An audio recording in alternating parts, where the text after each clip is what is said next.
In 1999, NASA lost a spacecraft. Not to a storm, not to bad luck, to a unit. One team wrote its numbers in imperial pounds. The other team read them as if they were metric newtons. Nobody attached the units.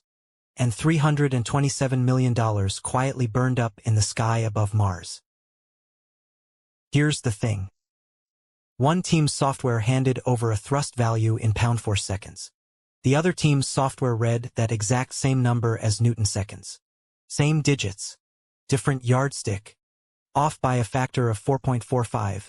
Just enough to steer the probe straight into the atmosphere. And that's the whole lesson in one line. A bare number is not a physical quantity. 20 means nothing. 20 what? 20 meters, 20 seconds, 20 kilograms. Those are completely different things. The number only becomes physics once you nail a unit to it. So let's separate three ideas that people mix up all the time. The quantity, its dimension, and its unit. They sound like the same thing. They are not, and knowing the difference is the whole game. The quantity is what you're measuring, a length, a mass, a speed. The dimension is its kind, it tells you this is a length without saying how long.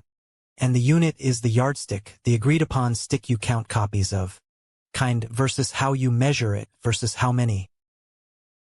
And all three snap together in one of the most quietly important equations you'll ever see. Any measured value equals a plain number times a unit. Q equals U of Q times the unit of Q. So 20 meters really means the number 20 times the yardstick called the meter. Now, out of all possible dimensions, we pick a tiny starter set and build everything else from it. The International System, SI, settled on this in 1960 with 7 base dimensions. Length, mass, time, electric current, temperature, amount of substance, and luminous intensity. 7 letters and the whole physical world.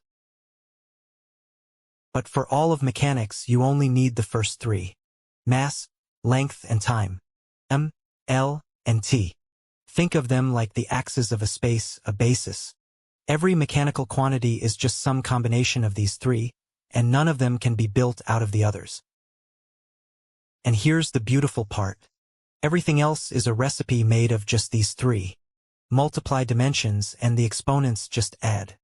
Area is length times length, L squared. Volume, L cubed. Speed is length over time. Acceleration is length over time squared. Keep going and the big ones fall right out.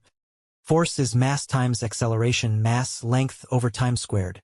Energy is force along a distance, mass, length squared, over time squared. And power is energy per unit time. From 3 humble letters, the entire toolbox of mechanics. One more twist. This basis isn't the only choice. You could swap length for velocity and rebuild everything from mass, velocity, and time instead. The formulas look different, but the physics underneath doesn't change one bit. The basis is just convenience. So let's cash all this in. Take a speed, 20 meters per second, and put it in kilometers per hour. Speed is length over time, so we rescale each base unit. A meter is 1,000th of a kilometer. A second is 1/3600th of an hour. Feed those factors in, and the number becomes 72. And notice what did not happen. The car isn't going any faster. The speed is exactly the same speed. All that changed was the number because we changed the yardstick underneath it. The quantity stands still, the units do the moving.